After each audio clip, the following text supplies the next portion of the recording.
วัสดีทุกคนผมกับกินหน่อยแล้วเนาะกับส่งกินหน่อยเช่นเดียวเด้อก็ขับรถเนาะกำลังออกจากบ้านมันนี้15ทุกคนเบิ่งเที่ยวส้มเบิ่งนครหลวงเวียงจันทน์เนาะว่าเสาร์มื้อนี้นครหลวงเวียงจันทน์สิไปมาสะดวกบ่ติดใจบ่เนาะมาเบิ่งกันเนาะ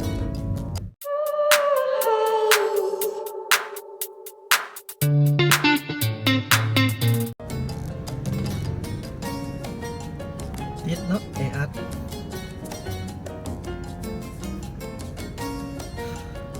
ชั่วโมงไปเบียดไปการก็ได้เนาะพิธีกันเด้อเวียงจันทน์นี่วันอังคารเอ้ยพี่น้องฟังไทยเนาะให้เห็นดอกสำหรับผู้ที่ว่ายังบ่ทันเคยมาเนาะอัดจังซี่แหละบ่ง่ายเด้เนาะคนในเมืองหน่อยอยู่แต่ว่าอยู่ถนนหนทางนี่รถหลายเต็มคือกันเนาะ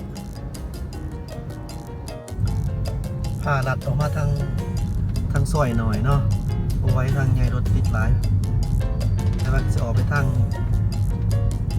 ใหญ่เนาะถนนลานสร้างสิออกไปทางถนนลานสร้างแต่อันนี้เป็นกำแพงบนสำนักงานนายกรัฐมนตรีได้นี่เป็นกำแพง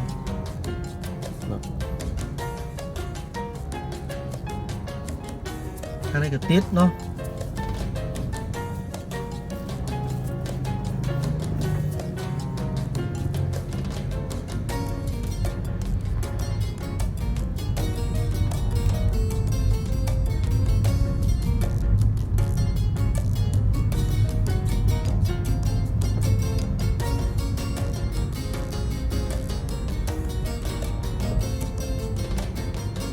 ประเทศน้อยก็ส้มน้อยเนาะ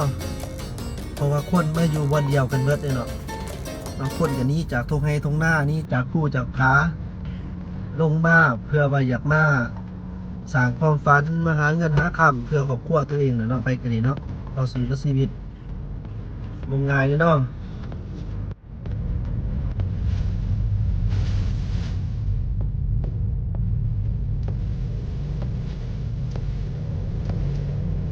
วิทย์ไหนกันไหนกันไหน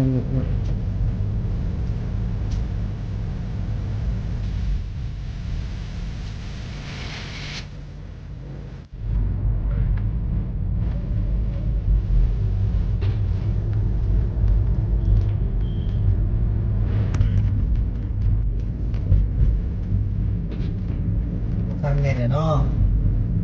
นี่เป็นประตูใส่เด้อ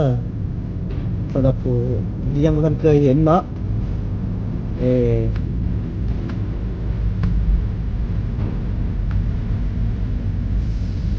ทางไงที่เราเห็นเนาะดีละเป็นโป่งนี่บ้าเดี๋ยวสินะ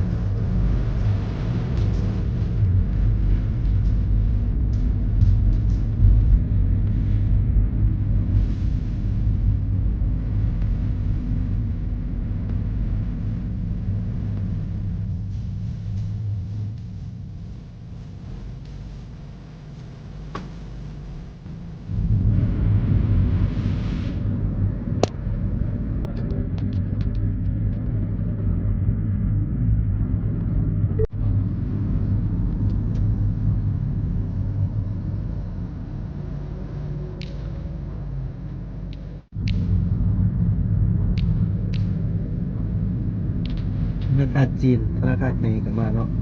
IGBC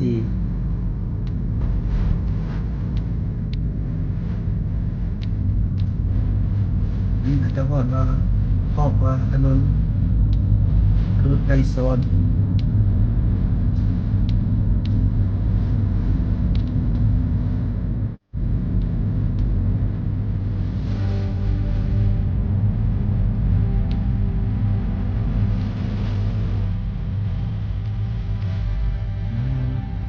ตรงนี้เนาะแยกไปทางนี้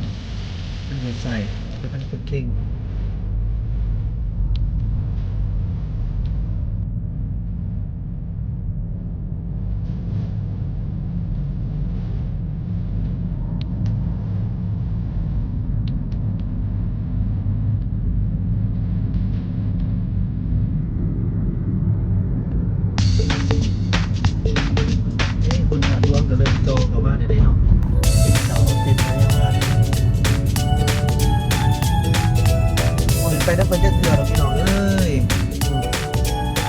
ช่วงกัน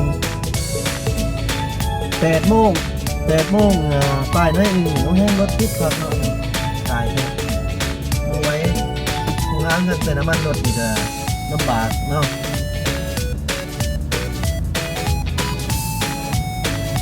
แต่ว่าบักขาดนี่ทุกที่เนาะตายเลย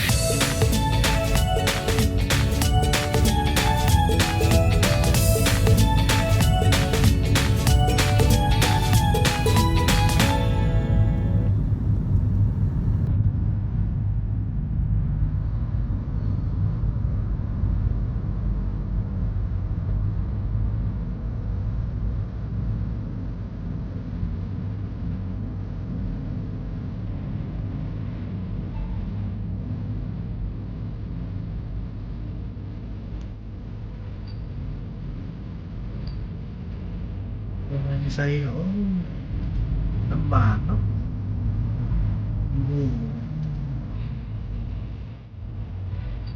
ไล่กับมันรถมัน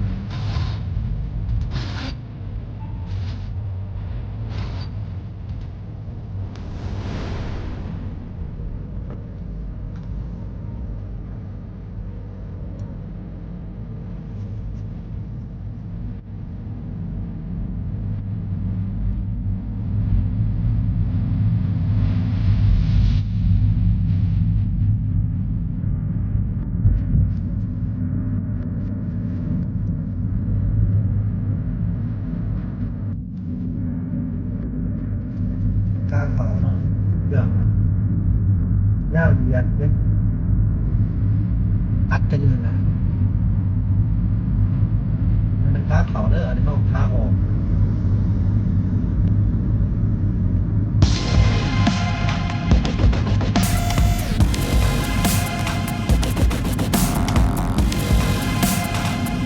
บ่แม่นหยังดอกเนาะทุกคน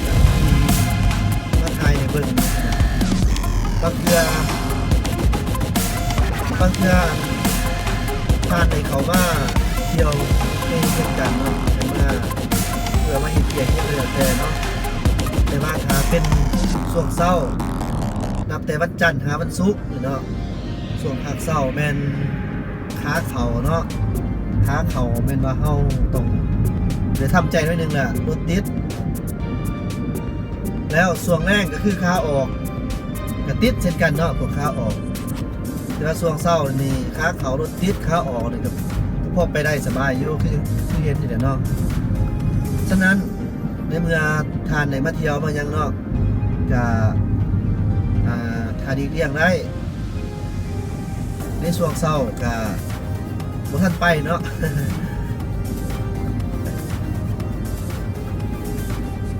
หรือว่าเขาสิใส่วิธีอื่นก็ได้เนาะเพื่อว่าบ่เป็นการเสียเวลาของทางเองนะอาจถ้านอนอยู่โรงแรมเขาอาจจะกินอิ่มๆก่อนเนาะจะคอยให้รถจางยิ่งไปแล้วจะคอย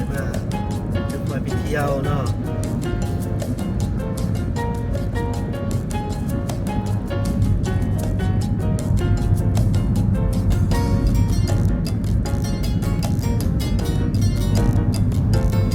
ขาออกกับโค้งโตแน่รองเท้า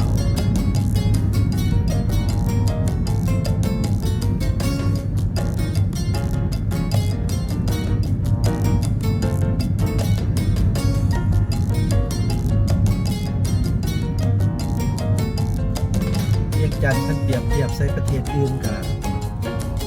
ยังบ่ทันว่าใหญ่เนาะบ่ได้ใหญ่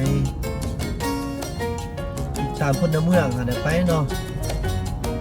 ประเทศใดที่ว่ามีคนในเมืองหลายแน่นอนเนาะเรื่องการปลูกสร้างมันก็หลายทางก็ต้องไปขยายให้มันใหญ่กว่าเก่าเนาะประเทศที่มีเพิ่มคนในเมืองหลายนะแต่ว่าประเทศน้อยจะยิ่งตามได้เนี่ยสิเนาะผู้รวยก็รวยแต่เด้อประเทศเวียงจันทน์ประเทศลาวนี่นะว่ามันจะเวียงจันทน์แหละยักเขาเฮ็ดจังไดเนาะรวยก็รวยแท้รวยว่านี่แหละผู้จนก็จนเนาะหลายประเทศได้คือกันเบิดเนาะคัดสิเว้าไปแล้วเนาะโลกมนุษย์เฮานี่ผ ผู้ขี่ถือปองยองถึงทางก็ทางมีไว้เนาะ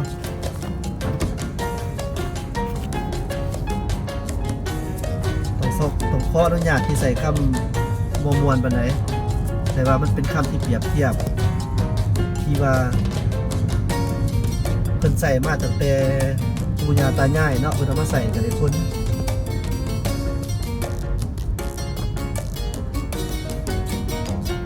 ถือปองยอมถือข้างเป็นว่าด้วยไว้ บ่เป็นโจมเหมือนกันฟังเด้อนี่นะ เด็ดเพียนบ่เพียน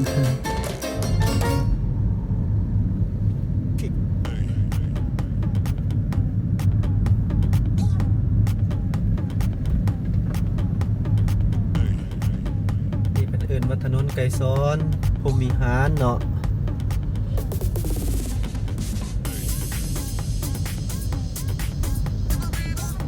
อันนั้นเป็นหอประชุมแห่งชาติเนาะที่ว่าสุดก่อนทานบารักโอบามาบอกเป็นข่าวหลุดเป็นประธานาธิบดีของสหรัฐอเมริกาเพิ่นก็ได้มาประชุมอยู่นี่แหละนี่วันนี้เนาะไปทางนั้นก็มันกลายไปทางนั้นก็มันถนน13ไต้คือสิตัวนี้ก็เด้อพี่น้องเนาะห่างใจขับรถกันเด้อบัดนี้เด้อขอบใจเด้อที่ติดตามเด้อเป็นแนวใดก็อย่าลืมกด Subscribe ให้เนาะเพื่อเป็นกำลังใจต่อไปเนาะกินหน่อยขอไปหากินหาอยากก่อนเด้อบัดนี้เด้อสอนป้าท่านมาหากินก่อนเอาบายเดี๋ยวพบกันคลิปหน้าสบายดีเจ้า